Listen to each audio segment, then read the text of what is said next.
सोलापूरच्या माढा तालुक्यातील कुर्डू गावात मुरुम उपसा होत असल्याची तक्रार करण्यात आली। यानंतर प्रशासनाची कारवाई सुरू असताना राष्ट्रवादीच्या पदाधिकाऱ्यांना थेट अजित पवारांना फोन करत अधिकाऱ्यांकडे बोलण्यास दिला। मात्र पोलीस उपअधीक्षक अंजना कृष्णा यांनी खातरजमा करण्यासाठी अजित पवारांना व्हिडिओ कॉल करण्यास सांगितलं। त्यामुळे अजितदादा चांगलेच चिडले। सोलापूरच्या माढा तालुक्यातील कुर्डू गावात मुरुम उपसा होत असल्याची तक्रार करण्यात आली। त्यानंतर प्रशासनाची कारवाई सुरू असताना राष्ट्रवादीच्या पदाधिकाऱ्यानं थेट अजित पवारांना फोन करत अधिकाऱ्याकडे बोलण्यास दिला। मात्र पोलीस उपअधीक्षक अंजना कृष्णा यांनी खातरजमा करण्यासाठी अजित पवारांना व्हिडिओ कॉल करण्यास सांगितला।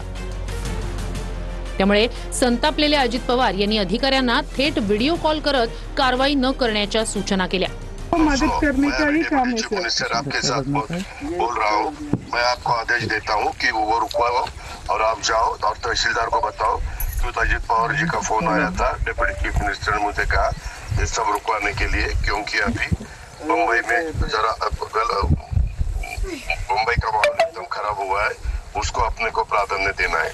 मेरा नाम बताओ उनको सर। वो मुझे आप एक काम कीजिए, आप मुझे मेरे फोन में मतलब डायरेक्ट कॉल कीजिए ना। एक मिनट, मैं तेरे ऊपर एक्शन लूंगा। अभी मैं खुद आपके साथ बोल रहा हूँ कि आप मुझे डायरेक्ट कॉल बताती हो। सर मुझे कैसे पता है आप सर समझ रही है सर, जो आप बोल रही है समझ रही है, पर मुझे सुनो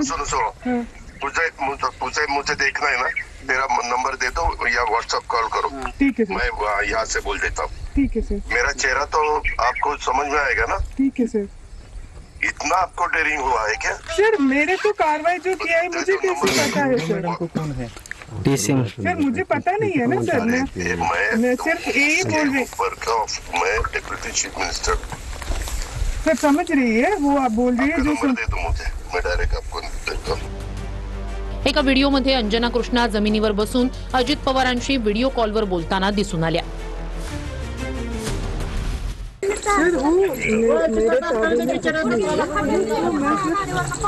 तहसील ऑफिस से जो भी कार्रवाई के लिए बोला है वही मैंने कुछ नहीं कर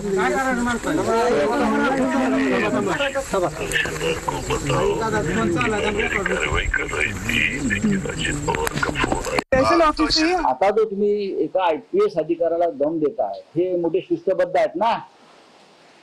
मी बेशिस्त खपावून घेणार नाही काय बोलतात ना ते, हे काय एका IPS अधिकाऱ्याला तुम्ही अशा प्रकारे दम देता, ते सुद्धा तुमच्या पक्षातल्या चोरांना संरक्षण द्या हे सांगण्यासाठी। मिस्टर अजित पवार कुठे गेलाय तुमचं डिसिप्लिन कोणासाठी आहे?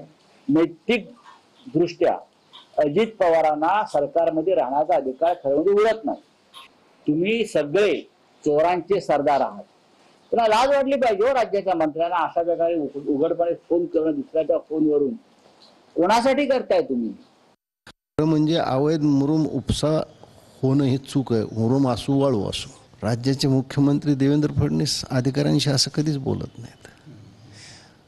संस्कार आणि अहंकार याचं हे की दादाला अहंकार की तुम्ही मला ओळखत नाही। एखादा एवढे महाराष्ट्रात अधिकारी प्रत्येक जणांनी ओळखलं पाहिजे का? तर ते ठीक आहे ना। त्या महिला अधिकाऱ्यांनी जे काही बोलल्या ते काही चूक बोलल्या नाहीत आणि असे आदेश फोनवर देत नसतात, लेखी आदेश द्यायला पाहिजेत ना।